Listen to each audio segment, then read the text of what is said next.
Welcome to Chapter 3. Part A. Repetition Changes Everything. In 1968, a social psychologist named Robert Zajonc published a paper that would go on to become one of the most replicated findings in social science. He called the phenomenon the mere exposure effect, the tendency for people to develop a preference for things, sounds, images, words, faces, simply because they have encountered them before. Repeated exposure doesn't make us like something more in the way that discovering its virtues would. It makes us like it more by reducing the cognitive effort required to process it. Unfamiliar things demand attention. Familiar things can be processed fluently without effort.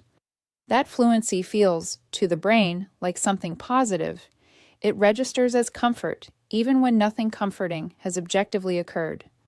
Applied to people, repeated exposure to someone we are neutral or mildly negative about tends, over time, to soften that neutrality, not because they have done anything to deserve it, but because they have become easier to process.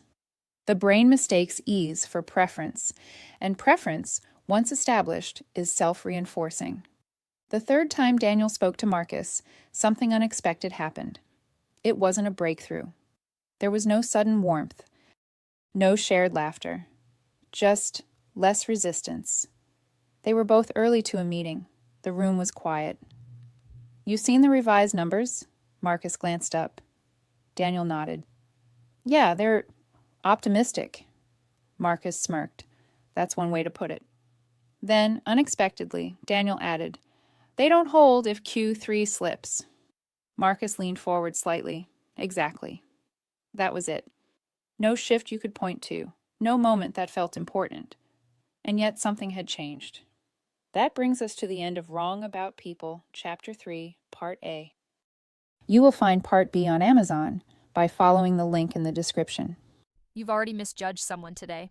You didn't even notice. Wrong About People reveals why your first impressions fail, and how the people who once irritated you most become the ones you trust completely. 8 chapters. One powerful idea. A smarter way to see the people around you. Wrong About People by R.L. Oban. Available now on Amazon.